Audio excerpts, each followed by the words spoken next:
বাংলা সহ সারা বিশ্ব বাংলা সর্বভারতীয় সকলের উদ্দেশ্যে আমি কয়েকটি কথা নিবেদন করতে চাই।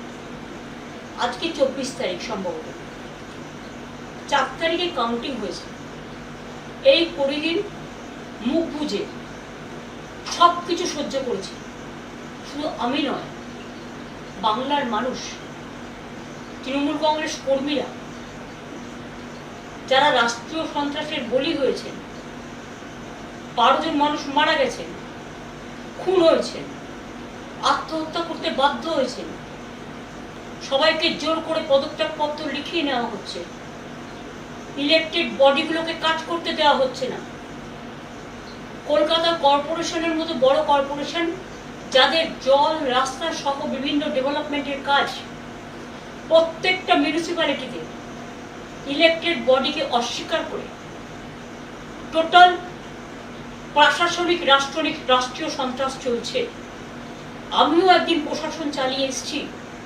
আমি জানি প্রশাসনের কি কাজ, দলের কি কাজ, আর উন্নয়নমূলক বোর্ডগুলোর কি কাজ।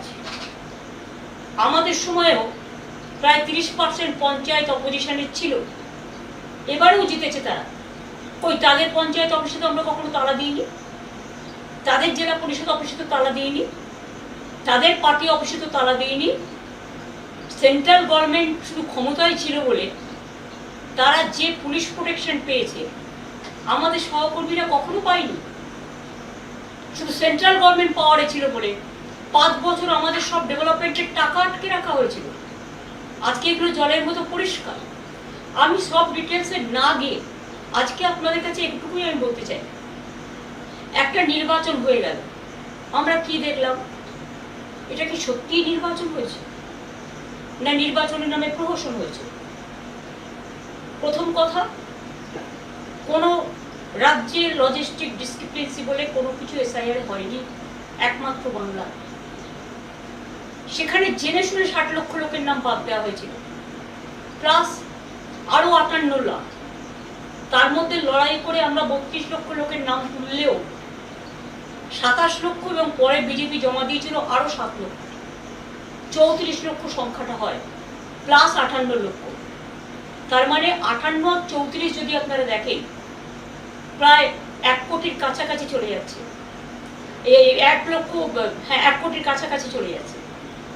তো এবার আপনারা আমাকে বলুন,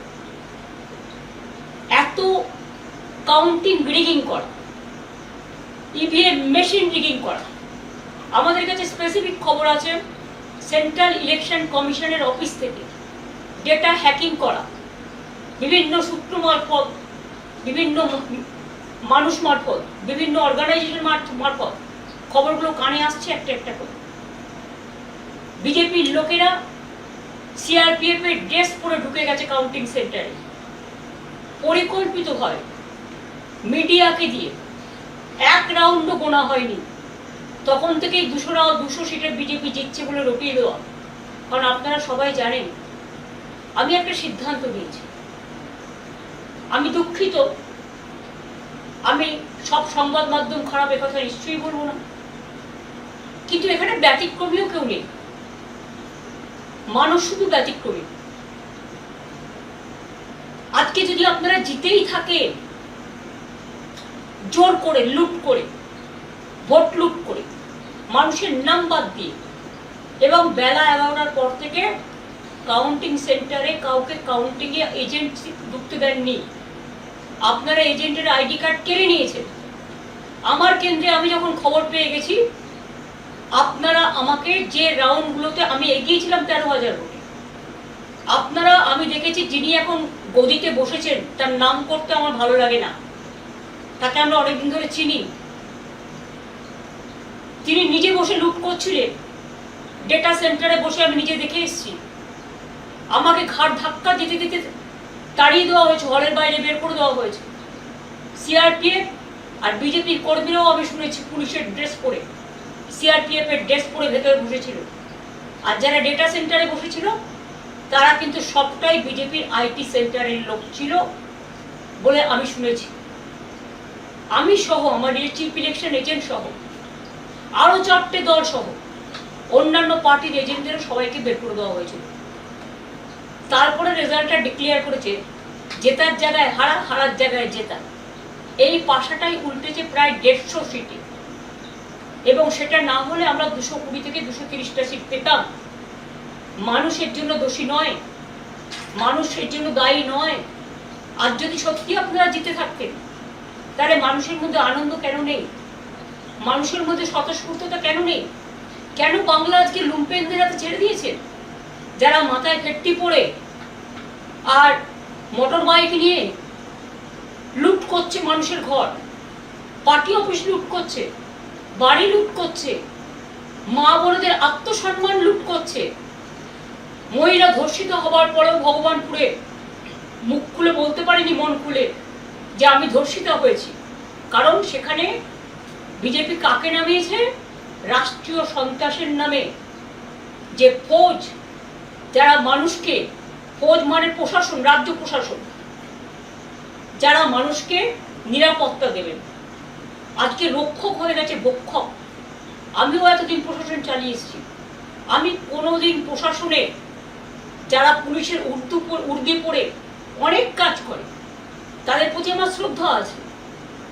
আমার সাথেও তো তারা কাজ করেছে, আমরা কখনো এসব জিনিস করতে বলিনি, কারণ এই রাজনীতি আমরা বিশ্বাস করি না। যার জন্য 2011-তে পরিবর্তন হওয়ার পরে আমরা রবীন্দ্রসঙ্গীত বাজাতে বলেছিলাম, নজরুল সঙ্গীত বাজাতে বলেছিলাম, আর এবারে তো রবীন্দ্র জয়ন্তীটাই পালন হলো না। আমি নিজে পারমিশন চেয়েছিলাম, দেয়নি।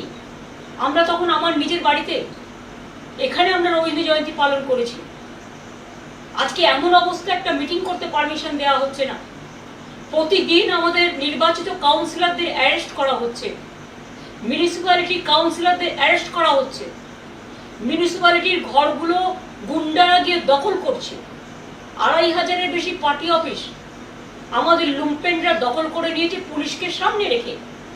এবং আমাদের নেতারা যখন পুলিশকে ফোন করে জানাচ্ছে আমার সব লুট করে নিচ্ছে বাড়ি থেকে, আমার ক্লাব ঘর থেকে, আমার পার্টি অফিস থেকে, তখন পুলিশ বলছে ইনস্ট্রাকশন আছে। মানে যিনি এখন লুট করে, ভোট লুট করে রাজ শাসনে বসেছেন, তার তো চেয়ারে বসারই কথা নয়। তিনি কি করে বুঝবেন মানুষের দুঃখ দরদ? তৃণমূল কংগ্রেস দেখলে কয়েকটা লুম্পেন চোর চোর বলে বলে বেড়াচ্ছে। কারা এরা? এরা বাংলার লোক নয়, বহিরাগত। তারা বাংলার সংস্কৃতি জানে না। তাই ক্ষমতায় এসেই বুলডোজার চালিয়ে মানুষের বাড়ি ভেঙে দিচ্ছে, হকারদের জীবন জীবিকা কেড়ে নিচ্ছে। গরিব অসহায় মানুষ আজকে না খেতে পেয়ে রাস্তায় ভিক্ষে করে বেড়াচ্ছে। এমনকি কর্পোরেশনের নামে মেয়র জানে না, মিউনিসিপ্যালিটির চেয়ারম্যান জানে না, অফিসাররা ইনস্ট্রাকশন দিচ্ছে, তাকে ডিফেন্ড করার সুযোগ দিচ্ছেন না। যদি কেউ বেআইনি হয় তাকে জানানো উচিত যে আপনি হিয়ারিং এ আসুন, কোনটা ডিভিয়েশন হয়েছে আমাদের জানান। হিয়ারিং এ এসে যদি আপনি দেখেন ছোটখাটো ডিভিয়েশন, তাহলে সেখানে অ্যামেন্ডমেন্ট করা আছে, পেনাল্টি করতে পারে। কিন্তু সেটা না করে আপনারা কি করছেন? গায়ের জোরে মানুষ কত কষ্ট করে একটা ঘর তৈরি করে, একটা আশ্রয় তৈরি করে, সব ধর্মের ক্ষেত্রেই করছে, শুধু তিনজলা তপসিয়া নয়। হাওড়ার শিয়ালদা থেকে শুরু করে, বিধাননগর বনগাঁ থেকে শুরু করে, বর্ধমান আসানসোল থেকে শুরু করে, দুর্গাপুর কলকাতা থেকে শুরু করে সব ভাবছেন ভেঙে উড়িয়ে দেবেন। এমনকি আমার খুব খারাপ লেগেছে যে একজন আর্টিস্টকে দিয়ে আমি করিয়েছিলাম, লোগোটা আমি এঁকেছিলাম। আপনাদের আমার উপর রাগ থাকতেই পারে, যেটা দেখে আমাদের ছোট ছোট ভাই বোনেরা, স্পোর্টস লাভাররা গিয়ে সেলফি তুলত। এবং ফিফা যে আন্ডার-17 খেলা করেছিল সল্টলেক স্টেডিয়ামে, তারা সেটাকে অ্যাপ্রিসিয়েট করে দিয়েছিল। সেটাকে ভেঙে উড়িয়ে দিয়েছেন নিজেদের নামে স্ট্যাচু করবেন বলে। নিজেদের নামে সারা কলকাতা স্ট্যাচু করে বেড়ায়। আজকে আপনারা করবেন, কাল ক্ষমতায় থাকবেন না, কালকে অন্য যারা আসবে একই পথ তারা অনুসরণ করবে। ওই আমরা তো এটা করিনি। আমরা তো লেনিনের মূর্তিতে হাত দিই, আমরা তো স্ট্যালিনের মূর্তিতে হাত দিই, আমরা তো চার্চিলের মূর্তিতে হাত দিই, আমরা তো শ্যামাপ্রসাদ মুখার্জির মূর্তিতে হাত দিইনি। যদিও আমরা জানি যে তারা বিভিন্ন বিরোধী দল বিলংস করে, তা সত্ত্বেও তার কারণ এটা যার যার নিজস্ব আদর্শ, নীতি বা রুচির উপর নির্ভর করে। তো আজকে আপনারা যে রাষ্ট্রীয় সন্ত্রাস করছেন, যদি চেয়ার বলে আমি ২৫০০ লোককে জেলে পুরবো, আর তৃণমূল কংগ্রেস কর্মীদের জন্য আলাদা জেল তৈরি হয়েছে, আমি তো মনে করি তার প্রথমে জেলে যাওয়া উচিত। সারদা থেকে নারদা কোথায় নেই তিনি? আজকে যারা অর্ডার দিচ্ছে তারাই তো আউট অফ অর্ডার। লাইনটাকে বেলাইন করে দিয়ে কোনো আইনের তোয়াক্কা না মেনে, মানুষকে আত্মরক্ষার সুযোগ না দিয়ে বিরোধী দলকে আপনি সমূলে উৎক্ষেপণ করবে, উৎক্ষেপ করবে, উচ্ছেদ করবে। উচ্ছেদ করাটাই আপনাদের লক্ষ্য। আপনারা গড়তে পারেন না, আমরা গড়ে এসছি, আপনারা ভাঙছেন। এমনকি বিশ্ব বাংলার মতো ব্র্যান্ডকেও পর্যন্ত অনেক দোকান আপনাদের লুম্পেনরা ভেঙেছে। তার বিধাননগর থেকে আমি শুনেছি সুফল বাংলা গরিব মানুষ সহজে অল্প সস্তায় খাবার পেত, সেটাকেও তুলে নেওয়া হয়েছে। অনেক কিছু বন্ধ করে দিয়েছে। মে মাসে তো কেউ লক্ষ্মীর ভান্ডার পায়নি। মে জুন মিলিয়ে 2 মাস 3 মাস দেবে, তারপর অন্ধকার অন্ধকারেই থেকে যাবে। মনে রাখবেন, বাজেটে বলা হয়েছিল 1 এপ্রিল থেকে সরকারি কর্মচারীরা ডিএ পাবে। তো আজকে তো মে মাস হয়ে গেল। আপনারা বললেন 7th কমিশন আপনারা করলেন, এটা আমরা বাজেটে অ্যানাউন্স করে দিয়ে এসেছি। এর জন্য ক্যাবিনেট হয়েছে। মনে রাখবেন, বাজেট হবার আগে একটা স্পেশাল ক্যাবিনেট হয় এবং ক্যাবিনেটে এগুলো ধার্য হয়েছিল। একটা কথা আছে না, old wine in a new bottle, পুরনো বোতলে নতুন মদ। যদিও কথাটা শুনতে ভালো লাগে না, তো আপনারা কি করছেন? আমাদেরই পড়ে যাওয়া জিনিসগুলো অপব্যাখ্যা করছেন, নানা রকম নাম দিচ্ছেন। রেশন পাবে না, বিয়ের ভাতা পাবে না, মিড ডে মিল পাবে না, কেউ ঘর থেকে বেরোবে না। 3 বার পেট্রোল ডিজেলের দাম বাড়ালেন পরপর। এটা আপনাদের অবশ্য প্রতিবারই আপনারা করেন। তো মানুষ বাইক চালাবে না, মানুষ স্কুটার চালাবে না, মানুষ গাড়ি চালাবে না, মানুষ বাসে উঠবে না। তো চ্যারিটি বিগিনস অ্যাট হোম। মাননীয় প্রধানমন্ত্রী, স্বনিবেদন করে আপনাকে বলছি, বাংলাটাকে জোর করে লুট করলেন তো, তা আপনি কি একটা উত্তর দেবেন? বা আপনার পার্টি, যে আপনি যে বিদেশে ঘুরে বেড়াচ্ছেন, কত জ্বালানি খরচ হচ্ছে, এবং সেখানে গিয়ে মানুষ কাঁদছে, দেশের অর্থনীতি ঝুঁকছে, আর আপনি চকলেট দিচ্ছেন। চকলেটটা ইটালিকে না দিয়ে, ইটালির প্রধানকে না দিয়ে বাচ্চাদের দিতে পারতেন। বাচ্চারা চকলেট খায়। হ্যাঁ, অবশ্যই এসব জিনিস তো আপনি ভালোবাসেনি, আমরা সবটাই জানি, কিন্তু আমরা কোনোদিনও পার্সোনাল ব্যাপারে যাইনি, তাই পার্সোনাল ব্যাপারে অ্যাটাক করিনি। এটা কোনো রাজনৈতিক সৌজন্যতা নয়, কারণ আপনাদের দল কাপুরুষতার দল, আর আমাদের দল বাংলার সংস্কৃতি মেনে সম্প্রীতির দল। আজকে আপনারা কখনো মাইনরিটিসদের সব ফান্ড বন্ধ করে দিয়েছেন, যেমন ইমাম ভাতা বন্ধ করেছেন, পুরোহিত ভাতা বন্ধ করেছেন। তারা ভাতাটা ধর্মের জন্য পেত না, বুঝে রাখুন। আমরা যখন ক্ষমতা এসছিলাম, জেনে রাখুন, তখন একটা পোলিও কেস হয়েছিল হাওড়ায়, এবং সেই জন্য ভারতবর্ষ রেড লিস্টেড হয়ে গেছিল, ব্ল্যাক লিস্টেড হয়ে গেছিল। তারপরে সমস্ত সমাজকে বোঝানোর জন্য তাদের মানুষকে সচেতনতার কাজ করানো হতো, যে আপনি পোলিও ভ্যাকসিনটা নিন, আপনি বাচ্চাদের ভ্যাকসিনটা দিন, আপনি ইনস্টিটিউশন ডেলিভারিতে আসুন, আপনাদের ছেলেমেয়েরা পড়াশোনায় এগিয়ে যান, শিক্ষার মান উন্নত হোক। এই জন্য করা হয়েছিল সোশ্যাল ওয়ার্কে তাদের কাজ করানোর জন্য। আর মনে রাখবেন, কেউ আপনাদের উপর নির্ভর করে চলে না। আপনাদের তো এইসব খুচখাচ টাকার প্রয়োজন নেই, কারণ আপনাদের তো আর দেশের সব টাকাটাই যে আপনাদের সম্পদ হয়ে গেছে পার্টি। সোনা কিনবেন না, গাড়িতে চড়বেন না, দোকানে যাবেন না, রেস্টুরেন্টে যাবেন না, শুধু সন্ত্রাস চালান। মানুষের মুখ বন্ধ করুন, মানুষের কণ্ঠরোধ করুন। রাষ্ট্রীয় সন্ত্রাস যত চলছে, মানুষ হাহাকার করছে। কেন সন্ধ্যেবেলায় এখন লোক ভয় বেরোয় না? আগে তো কলকাতায় রাত 2টা পর্যন্ত মেয়েরা নির্দ্বিধায় নিঃসংকোচে সাংস্কৃতিক কর্মসূচি করত, ক্লাবে যেত, রেস্টুরেন্টে যেত, জন্মদিন পালন করত, উৎসব পালন করত। আজকে সব উৎসবের মধ্যে সীমারেখা টেনে দিচ্ছে, ভাগাভাগি করে দিচ্ছে। ঠিক আছে, মুসলিমদের আপনারা পছন্দ করেন না জানি আমি, তাই তারা তাদের উৎসব পালন করতে পারবে না। আজান আপনারা চান না, ঠিক আছে, আপনারা একটা কাজ করতে পারেন, ডেসিবেল সাউন্ডটা লিমিট করে দিন, যে 65 ডেসিবেলের বেশি আজানেও হবে না, ভিআইপি গাড়িতেও হবে না, এলআইপি গাড়িতেও হবে না, ডিজেতেও হবে না। সবার জন্য একই রুল। আইনকে বেআইন করবেন। Law cannot be discriminated between one to another.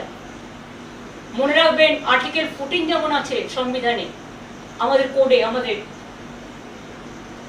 লয়ে আর্টিকেল 19 আছে, আর্টিকেল 21 আছে।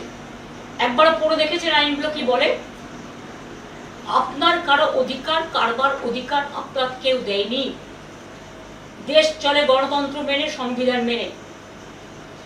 দেশটাকে এইভাবে দুর্লভ-লুণ্ঠিত করে, ভুলণ্ঠিত করে, অত্যাচারিত করে, কুৎসিত চেহারা, কদর্য চেহারায় নিজেদের মনগুলোকে এক একটা স্তূপাকার জঞ্জালে পরিণত করেছেন।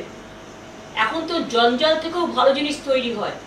মনের জঞ্জালটা একবার পরিষ্কার করবেন। তৃণমূল কংগ্রেস কর্মীদের 2,500 অফিস ভেঙেছেন, কাউন্সিলরদেরও অ্যারেস্ট করেছেন। যে সুদীপ পোলে বেহালার বরিশা ক্লাব তার সাথে যুক্ত, এবং পহেলগাঁওতে যখন মারা যায়, শহীদ হয়, বীর শহীদ, তখন ওই পহেলগাঁওয়ে যে বাবা মা, বৃদ্ধ বাবা মা, তার দেখাশোনা করে কিন্তু সুদীপ পোলে। তাকে আপনারা কালকে রাত্রিরে হঠাৎ করে অ্যারেস্ট করেন, কি না তো এক্সটর্শন কেস। দুজনকে বসিয়েছেন এখানে। তারা কারা? আমি নাম করতে চাই না, আমার লজ্জা লাগে নাম বলতে। তারা নির্বাচন পরিচালনার দায়িত্বে ছিলেন। একজন বাংলার সিইও আর একজন ডেপুটি সিইও হয়েছিলেন। এলাকায় গিয়ে গিয়ে ত্রাস সঞ্চার করেছেন। ইলেকশনের আগে থেকে কাউন্টি পোলিং এজেন্টদের অ্যারেস্ট করেছেন, ডিএমদের চমকেছেন, এসপিদের চমকেছেন, যা ইচ্ছে তাই করেছেন। বাংলা থেকে 500 অফিসারকে বাইরে পাঠিয়ে দিয়েছেন। আজকে সেই অত্যাচারিত দুজন শাসক, এই শাসক দলের একজন চিফ সেক্রেটারি হয়েছে আর একজন চিফ অ্যাডভাইজার হয়েছে, এবং তারা বলছে ওপেনলি, এগুলো আমার সংবাদ মাধ্যমের কাছে শোনা বা যাদের অ্যারেস্ট করছে তাদের কাছে শোনা কথা কখনো কখনো বেরিয়ে আসে। গ্যাজা কেস দিন, আর্মস কেস দিন, এক্সটর্শন কেস দিন, এভিডেন্স কোথায়? আজকে 10 বছর বাদে আপনার মনে হলো 2021-এর কেসে এখন অ্যারেস্ট করতে হবে? 21-এর কেসে যারা গুলিতে মারা গিয়েছিল তারা বিচার পেয়েছে? আপনার মনে হলো যে আপনার এনআইএ এসে কিছু লোকের নামে কেস করেছিল, কারণ সেন্ট্রাল গভর্নমেন্ট আমাদের আপনাদের হাতে? একটা পটকা ফাটলে national commission on women, BJP রাজনৈতিক commission, human rights commission, NIA, CBI, ED, children commission, tribal commission, schedule caste commission, minority commission, রোজ কমিশনের যাতায়াত ছিল বাংলায়। আর আজ কোথায় সে commission? All commissions are missing. Where is their identity? Where they are hiding? Why they are hiding? When Bengal, the atrocious is going on just like sky high. All the torture has become now atrocious, terrible. You have captured the vote. You have looted the vote. आपने vote लूट किया है। इसका बाद आपका शर्म नहीं लगता है कि आप हमारा 2-2,500 पार्टी वर्कर को आपने अरेस्ट किया? आपने हमारा 2-2,500 पार्टी ऑफिस को लूट किया? आपने हॉकर लोगों को जीवन जिंदगी खत्म कर दिया? आपने कितना लोगों को घर तोड़ दिया? आपने बुलडोजर लेकर वर्कर को अलाउ किया रास्ते में काम करने के लिए? और एक जगह सेंट्रल फोर्स अभी बीजेपी पावर में है इसी के लिए, और साथ में स्टेट पुलिस फोर्स जो अपने चुन के ले आया बीजेपी से, साथ में बीजेपी का जो लोग है वो भी पुलिस का ड्रेस करके निकालता है। मेरे को पहले पता नहीं था, चुनाव का टाइम में भी ऐसा ही किया। आपने काउंटिंग एजेंट को घुसने नहीं दिया, हम लोगों को घुसने नहीं दिया। जब पहले फर्स्ट राउंड भी काउंटिंग नहीं खत्म हुआ तो आपने मीडिया, गोदी मीडिया को प्लान करके बताया कि 200 सीट के ऊपर बीजेपी जीत रहा है, और 39 ट्रेन में अब बाहर का आदमी को भेज दिया कि काउंटिंग लूट करने के लिए। और काउंटिंग में हमारा event in my personal constituency कैसे जीता आपने, वो तो हम कोर्ट केस में करेंगे। आपका अगर गट्स है तो फोरेंसिक रिपोर्ट करिए। ईवीएम मशीन हम लोग चाहते हैं पूरा हमको मिलना चाहिए। ईवीएम मशीन का रिपोर्ट, पूरा वोट 92%, 93% होने के बाद बैटर डिस्चार्ज कैसे 92% होता है? Mister Dhiren Kumar, may I ask you the question? Only you are the expert। अब बहुत बड़ा टाइगर हो गया बीजेपी को जिताने के लिए। लेकिन एक दिन सोचिए, कोई तो ऊपर वाला होता है ना, सब देख रहा है। आज बंगाल को लूट किया, आज आपको इसके लिए दिल्ली चला जाएगा कि हम लोग वीक नहीं है। आज हम लोगों पर अत्याचार चल रहा है, हमारा वर्कर को हर रोज अरेस्ट कर रहा है, हमारा इलेक्टेड बॉडी को फंक्शन नहीं करने दे रहा है। अगर आप सच से जीतता, हिम्मत से जीतता, तो आप इतना अत्याचार नहीं करते, आप इतना जुलूम नहीं करते, आप जनता के लिए काम करते। लेकिन आप काम नहीं कर रहा है, आप जनता का साथ दुश्मनी कर रहा है। और इसी के लिए हम लोग इंडियन अलायंस एक साथ में हम फर्स्ट वीक ऑफ जून में बैठने का कोशिश करेंगे, सबको साथ बातचीत करके। और जो अदर जो लाइक माइंडेड पार्टी है, और हम लोग प्रोग्राम भी करेंगे। अगर जरूरत पड़े तो आपको मुखोश छीनने के लिए wherever we have to go, we are ready to go. Please see that we are not going to bow down our head. You can arrest my 2,500 people. You can loot at my party office. आपने हमारा घर का सामने भी जुलूम किया, सब security सबका विड्रॉ कर लिया।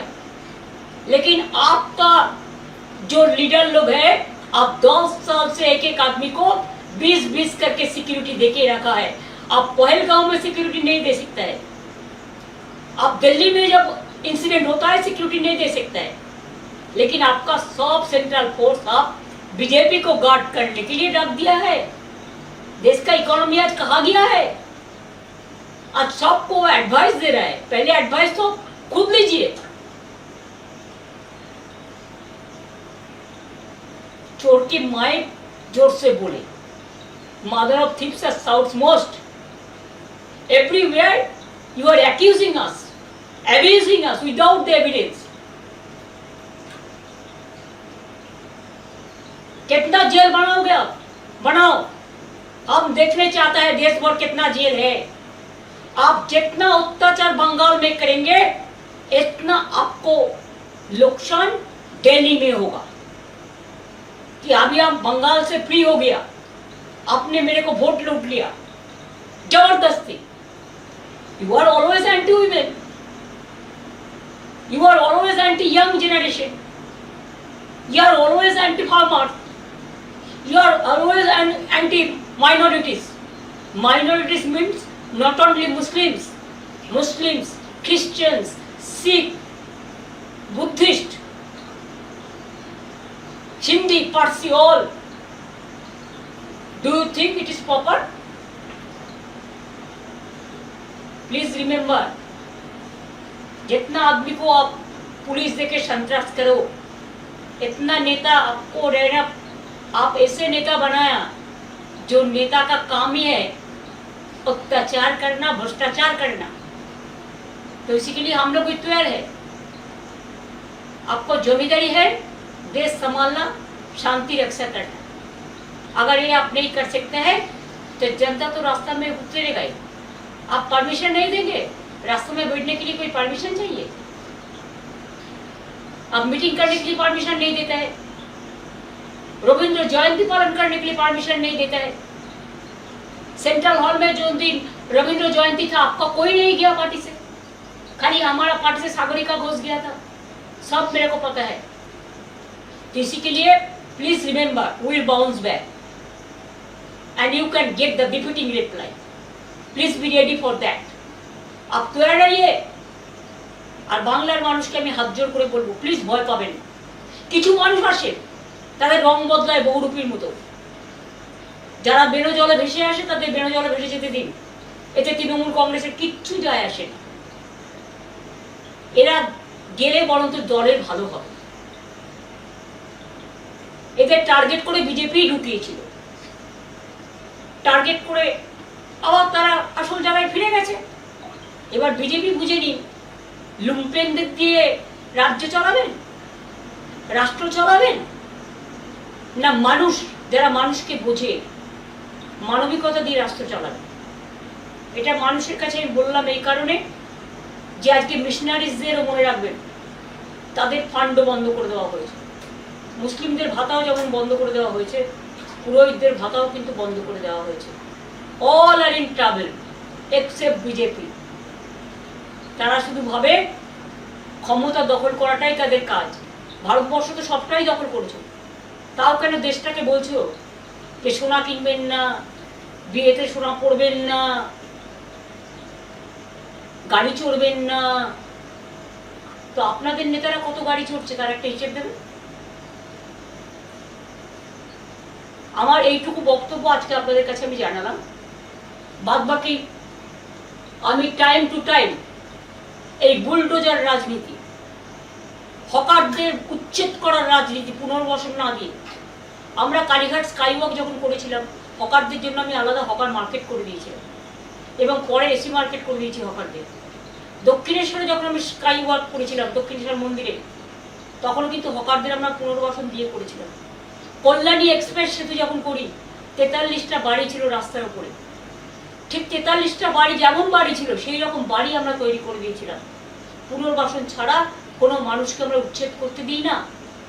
আর আপনারা আজকে গায়ের জোরে সব লুট করছেন, সব ভেঙে তছনছ করছেন, সব উধাও করে দিচ্ছেন, সরকারের লোগো পর্যন্ত উধাও করে দিচ্ছেন। আপনারা কিভাবে চিরকাল আপনারা থাকবেন? দিল্লিতে ক্ষমতায় আছেন বলে ওদিকে একটা এদিকে একটা, দুটো এক হয়ে প্রোটেকশন পাচ্ছেন। আগামীকাল দিল্লিটা যখন যাবে না তখন বুঝবেন আপনারা টলমল করবেন এবং সেদিনের জন্য আমরা অপেক্ষা করব।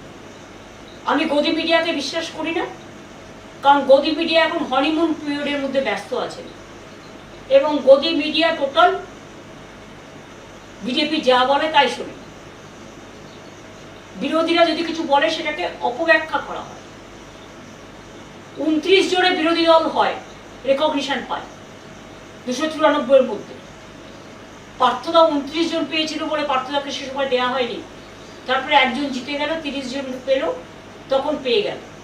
আজকে 79 জন আমাদের জেতার পরেও বিরোধী দলের নেতাকে, মাননীয় এক্স স্পিকারকে তাদের বসতে হচ্ছে বারান্দায়, আর আপনারা গাড়ি চড়ে সুখনিদ্রা দিচ্ছেন। লজ্জা করে না?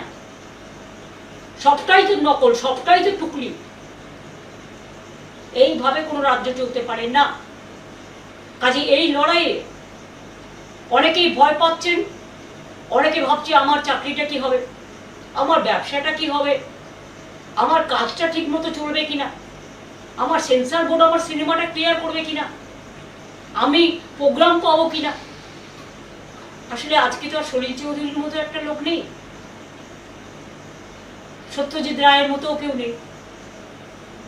অমাত্য শুনো বেচারা প্রতিবাদ করতে করতে তার জমি তার ঠিকানায় কেড়ে নেওয়া হয়েছিল।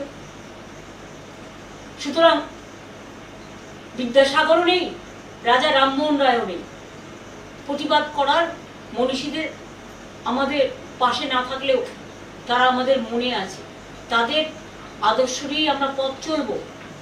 রামকৃষ্ণও নেই, স্বামী বিবেকানন্দও নেই, নকল দীর্ঘধারীরা চলে এসছে। কাজেই লোক দেখানো, মন ভোলানো, ভয়ে মানুষ আতঙ্কিত, শঙ্কিত, সকালটা হয়ে গেছে বিভীষিকা, দুপুরটা হয়ে গেছে তমসাচ্ছন্ন, সন্ধ্যেটা হয়ে গেছে নিশীথ রাতের অন্ধকার, আর রাত্রিটা হয়ে গেছে সন্ধ্যেবেলাতে নামছে মধ্যরাতে মধ্য নগরের অত্যাচারের বিভীষিকা।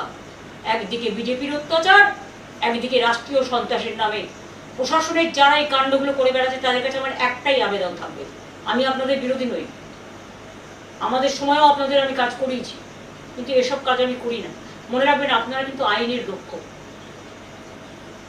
কয়েকটা দিন কোর্টে সামার ভ্যাকেশন চলছে, কোর্ট আবার খুলবে, সামার ভ্যাকেশনেও ভ্যাকেশন বেঞ্চ থাকবে, ভাবছেন সবটাই ম্যানেজ করে চলবে? তো অপেক্ষা করুন। আপনিও যদি আইন ভঙ্গ করেন তাহলে জেনে রাখবেন আপনিও কিন্তু আইনের আওতায় পড়েন। আইন সবার জন্য এক। আর রাজনীতিতে সত্যি যদি আপনারা জিততেন, অত্যাচার করতেন না। আজকে আপনারা লুট করেছেন বলে ভয় পাচ্ছেন, লুটটা যে কোনো মুহূর্তে ফাঁস হয়ে যাবে। ফাঁস অলরেডি মানুষ জেনে গেছে, যার যা জানা, এবং সেই জন্য ভয়ে আতঙ্কিত হয়ে আপনারা চোখের সামনে অন্ধকার দেখছেন, তাই এগুলো করছেন। আমি আজকে ফেসবুক লাইভের মাধ্যমে যারা এই প্রোগ্রামটা আপনারা ওয়াচ করছেন, বা আগামী দিনে যদি আমায় কিছু বলতে হয়, আমি ফেসবুক লাইভের মাধ্যমেই বলবো। সেটা আপনাদের আমি আগে জানিয়ে দেবো। আজকে একটু জানাতে দেরি হয়েছে, আমি আপনাদের আগেই জানিয়ে দেবো। কারণ এখন কোনো মিডিয়া মানুষের মিডিয়া নয়, গদি মিডিয়া, তারা সত্যিটা মানুষের কাছে তুলে ধরবে না। কাজে আমার অস্ত্র আমার ফেসবুক লাইভ, আমার ফেসবুক ফেস টাইমটা দেখবেন, ফেসবুক লাইভটা দেখবেন, পার্টির টুইটারটা দেখবেন, পার্টির হ্যান্ডেলগুলো দেখবেন। সেখানে আপনারা আমাদের যে মতামত, সেই মতামত জানবেন। আর মানুষের জন্য এই রাষ্ট্রীয় সন্ত্রাসের বিরুদ্ধে আইনের লড়াইয়ে আমি নিজেও কাঁধে কাঁধ মিলিয়ে লড়াই করব। আমি দেখব ভারতবর্ষের সংবিধান বড় না বন্দুকের নল বড়। আমি এটুকু বলে আজকে আপনাদের সকলকে ধন্যবাদ এবং নমস্কার জানিয়ে আজকের মতো শেষ করছি। কিন্তু আমি আবার আসবো, আর যখন আসবো আমি আগে থেকে আপনাদের জানিয়ে দেবো। আমি কিন্তু এখন কোনো মিডিয়ায় যাচ্ছি না। নমস্কার।